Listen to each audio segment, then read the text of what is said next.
Xin chào các bạn, hôm nay kênh giải trí ACTV sẽ giới thiệu với các bạn bộ phim Người bảo vệ bầy sói.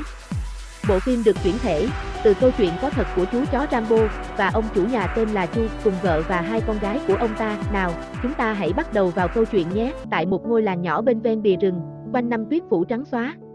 Ở đây có hai vợ chồng tên là Chu cùng hai cô con gái đang đi học. Ông Chu làm nhân viên bảo vệ rừng, canh gác khu rừng, không cho kẻ trộm săn bắt sói và phá hoại cây cối trong khu rừng. Hàng ngày ngoài công việc, ông ta còn chăm sóc cả một trang trại chó, đó là niềm vui duy nhất của ông. Hôm nay cục nha khí tượng thông báo, ngày mai sẽ có tuyết rơi nhiều. Ông ta vội về để kiểm tra trang trại chó, phát hiện một con chó mẹ đang sinh con. Thấy trời lạnh quá, ông ta bèn về nhà lấy chăn của vợ mang đắp cho chó. Thuận tiện nhìn thấy trên bàn có hộp sữa cao cấp. Ông ta cầm luôn đi để pha cho chó uống. Buổi trưa khi vợ ông Chu đi làm về, bước vào trong nhà, thấy nhà thiếu cái gì đó, bàn ghế thì trống trơ, mâm bát cái úp cái ngửa, không có thức ăn, hộp sữa chẳng thấy đâu. Trong lúc ấy, tại trang trại chó ông Chu đang lấy chăn quả vợ, đắp cho chó mẹ và chó con, rồi ông pha sữa cho chó mẹ uống, tay thì mân mê vuốt ve lũ chó con, có vẻ thích thú mãn nguyện. Khi ông Chu về nhà, vợ ông hỏi chăn và sữa đâu. Ông nói chăn thì cho chó để đắp rồi, sữa thì pha cho nó uống hết rồi. Vợ ông tức không thể chịu được nữa, hất tung cả rổ táo khô đi, không có chăn, trời lạnh lấy gì mà đắp. Hộp sữa mà vợ ông mua để cho mẹ cô ấy, ông cũng cho chó uống nốt, thì ai mà chịu được. Rồi hai vợ chồng cãi nhau, lao vào đánh nhau túi bụi. Thấy bố mẹ đánh nhau hai con gái không can được, bèn đưa con dao ra, bảo bố mẹ hãy dùng dao mà chém nhau cho nó nhanh, cứ đánh bằng tay lâu lắm. Đã lớn tuổi rồi, suốt ngày còn cãi nhau và đánh nhau, không còn ra thể thống gì cả. Lúc đấy họ mới. Ngày hôm sau, hai chị em đi lên thị trấn chơi. Cô em trong lúc đi vệ sinh, gặp một chú chó nhỏ, cứ lặng lẽ theo mình. Đuổi đi không được, nó cứ bám víu lấy mình. Cuối cùng cô bé bèn lén bỏ nó vào ba lô, mang về nhà. Buổi tối về cô chị phát hiện trong ba lô của em có con chó. Người chị không bảo sao. Khi ông Chu đi làm về, cô em mang chó ra khoe. Ông Chu cũng rất thích thú, nhưng ông bảo phải giấu mẹ, bởi vì mẹ không thích chó. Cuối cùng, người mẹ cũng phát hiện, cô em đành mang chó thả ra ngoài sân, mặc dù không muốn, cô em vẫn phải làm theo mẹ. Sáng sớm dậy, cô bé mở cửa, lại thấy chú cúng hôm qua chạy tới, bám riết lấy mình. Nhà ông Chu rất nghèo, người bán thức ăn lại đến đòi tiền, ông lại hứa ngày khác sẽ trả, không có tiền vậy, nhưng ông nhất quyết không bán trang trại chó, trong khi được trả một số tiền lớn. Được sự đồng ý của bố, cô gái nhỏ để con chó lại nuôi, nhưng điều kiện là phải huấn luyện. Cô bé đặt tên cho con chó là Rambo, hàng ngày cô bé cùng bố theo nhau huấn luyện con chó, thời gian cứ thế trôi. Khoảng hơn một năm sau, chú chó Rambo đã thành thục điêu luyện.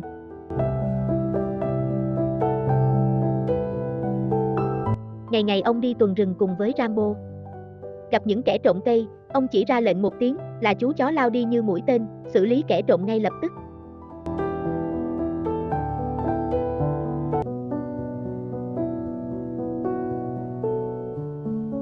Đây là Lâm Bưu, đi tù về tội săn trộm sói. Hôm nay mãn hạn tù về, đến làm quen với anh chủ quán béo ị, kết hợp một sự liên minh ma quỷ. Thấy anh cảnh sát khu vực ngồi nhậu với bố, cô gái út đòi bằng được súng của anh cảnh sát để học sử dụng. Trong khi đó, ngoài bìa rừng, Lâm Bưu cùng tên béo đang sử dụng súng trái phép. Lâm Bưu rất hận ông Chu vì đã báo cảnh sát bắt hắn để hắn phải ngồi tù. Hôm nay hắn mang súng tới, bắn chết chó của ông Chu để trả thù cũ.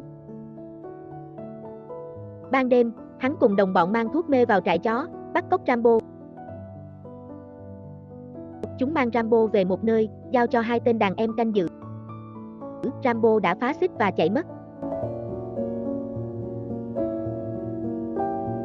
Một màn rượt đuổi giữa người và chó, rất náo loạn và hài hước đã xảy ra.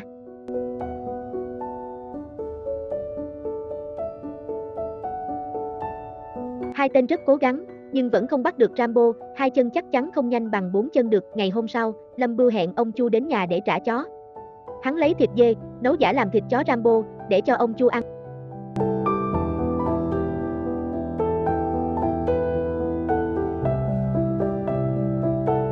Ông Chu nhả ra ngay lập tức khi Lâm Bưu nói rằng, đó là thịt Rambo, tức quá, ông bèn lấy khúc xương giấu sẵn trong người, để làm vũ khí phòng thân, và đánh bị thương Lâm Bưu. Ngay lúc đó, chú chó Rambo cũng chạy tới nơi, cùng xông vào cắn Lâm Bưu. Ông Chu thấy chó không có việc gì, ông bèn dắt nó về nhà. Lâm Bưu tức quá, chửi hai thằng em là ngu không bằng con chó. Có con chó mà không canh gác nổi, và hất đổ cả bàn thức ăn xuống đất. Hôm nay, viên cảnh sát khu vực đến ăn cơm cùng với ông Chu, cho tiền ông Chu để đền Lâm Bưu, vì Tróc đánh Lâm Bưu bị thương. Anh đang ăn, viên cảnh sát cứ thấy Rambo nhìn mình mà sủa, không hiểu có chuyện gì, bèn hỏi ông Chu bảo tại vì anh ăn vào cái bát của nó. Viên cảnh sát tức quá vứt bát xuống và nhả thịt ra, rồi trách ông Chu, sao lại lấy bát của chó cho mình ăn. Rambo là một chú chó cực kỳ thông minh và nhanh nhẹn, nó cùng đi nhặt rác với mọi người, mà lại còn nhanh nữa. Trời trở lạnh, ảnh đàn chó đổ bệnh. Ông đã lấy hết tiền tiết kiệm của vợ và tiền học của con để chữa bệnh cho chó. Sự chịu đựng của vợ ông Chu đã lên đến đỉnh điểm. Bà chửi mắng ông Chu thậm tệ. Trong lúc nóng tính, ông Chu tát vợ và đuổi đi. Sau đó ông ta cũng rất hối hận, càng ngày khó khăn chồng chất. Các chủ nợ thi nhau đến đòi nợ. Ông hết khất đến ngày nọ qua ngày kia. Cô gái lớn thương hại bố, bèn bớt tiền học của mình lại, sai Rambo mang về cho cha. Không còn cách nào khác, cô chị bàn với cô em, một là cắm sổ đỏ bán nhà, hai là bán Rambo. Thấy vậy cô em khóc sướt mướt nhưng rồi vẫn phải bán. Đưa Rambo đến nhà chủ mới xong, trên đường trở về nhà, hai chị em không biết rằng thằng Rambo đã xổng xích và theo về nhà.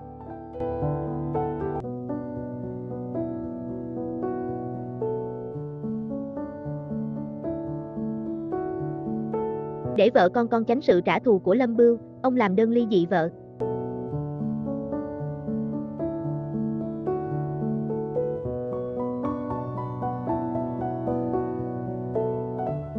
Bà Chu đã đến tận nhà Lâm Bưu để xin hắn buông tha cho họ. Nhưng hắn vẫn cương quyết không tha và đuổi bà ra khỏi nhà. Để chuộc lỗi cho chồng, bà Chu đến bệnh viện, tự nguyện chăm sóc cho mẹ Lâm Bưu. Ngày sinh nhật thứ 16 của con gái út, ông lên đỉnh núi lấy tuyết về nấu nước nóng để cô chị tắm cho em.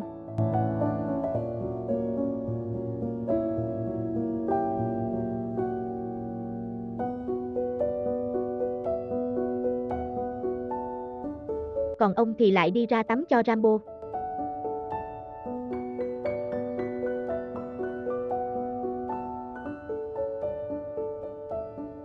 Ở một nơi, Lâm Bưu và tên béo đang bàn kế hoạch để hại con gái lớn của ông Chu. Chúng mua một lọ thuốc mê, rồi chờ cơ hội, nhưng không ngờ chính cô chị lại hẹn gặp Lâm Bưu ở nhà hát kịch. Qua lần gặp gỡ này, Lâm Bưu đã nảy sinh tình cảm với cô chị, hắn đã mở lòng hướng thiện và không cho đồng bọn dùng thuốc mê nữa. Hắn quyết tâm lấy bằng được con gái của ông Chu. Buổi chiều, hắn cùng tên béo mua thật nhiều quà, đến làm lễ ra mắt với ông Chu, xin hỏi cưới con gái ông Chu. Thấy thế, ông Chu không chấp nhận, lập tức đánh đuổi hắn ra khỏi nhà, nếu không sẽ cho Rambo cắn. Trước khi đi, hắn thề rằng sẽ dùng các thủ đoạn để đạt được mục đích. Về đến nhà, hắn lấy thẻ tiết kiệm, đưa cho mẹ và quyết tâm ra đi, để tính mưu đồ của hắn. Con gái ông Chu, trên đường đi học về, đã bị Lâm Bưu bắt cóc. Hắn dẫn cô vào trong rừng, lấy khẩu súng đã được giấu kỹ từ trong đống tuyết, ở một nơi bí mật. Tuyên bố rằng nếu cô không yêu hắn sẽ giết cả cô, cả mọi người, rồi cả hắn nữa. Con gái ông Chu bị Lâm Bưu cùng đồng bọn dẫn vào trong rừng với một ý đồ đen tối. Trong khi đó ông Chu vẫn dắt con chó đi tuần như mọi khi. Cô gái bị trói đau quá, yêu cầu hắn cởi trói cho cô, bởi vì giữa trời tuyết cô không thể chạy đi đâu được. Buổi chiều ông Chu cùng con gái và Rambo đi xe ô tô. Ngồi trên xe, con gái có kể chuyện vợ ông Chu đang chăm sóc cho mẹ Lâm Bưu. Ông Chu nghe thấy thế, mất bình tĩnh, dẫn đến tai nạn xe. Ông Chu bị kẹt trong xe, người đầy máu, xe thì hỏng. Nửa đêm trong rừng rất nhiều chó sói, chúng sẽ đe dọa đến tính mạng của hai bố con ông. Không còn cách nào khác, ông đưa mũ của mình cho Rambo mang về nhà để báo tin cho mọi người đến cứu. Rambo đã chạy hết tốc lực về báo cho mọi người. Đàn chó của trại chó được thả ra, cùng với đoàn cứu hộ đang trên đường lao tới. Sự hung hãn cắn xé của bầy sói, ông Bưu bị thương rất nặng và nguy hiểm đến tính mạng.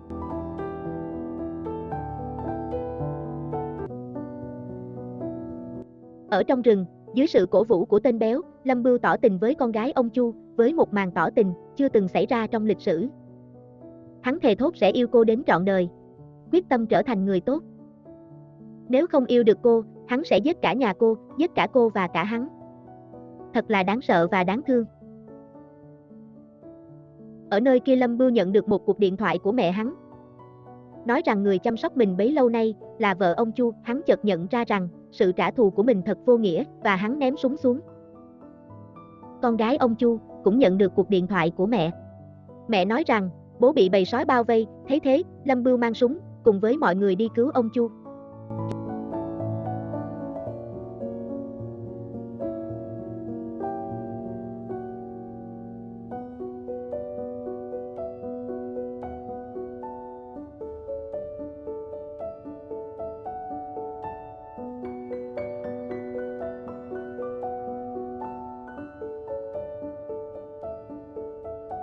Khi các đoàn xe cứu hộ đến nơi, bầy chó nhà cùng với Rambo và Lâm Bưu đã diệt sạch đàn chó sói, cứu được ông Chu.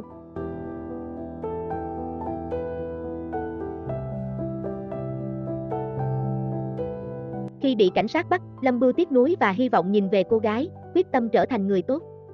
Lòng mang đầy thù hận, nhưng khi tình yêu đến, con người bỗng trở lên hướng thiện. Cứu được ông Chu, vì cắn nhau với bầy sói nên Rambo đã chết, ông ôm xác Rambo khóc lóc và buồn bã, bao nhiêu kỷ niệm xưa kia ùa về.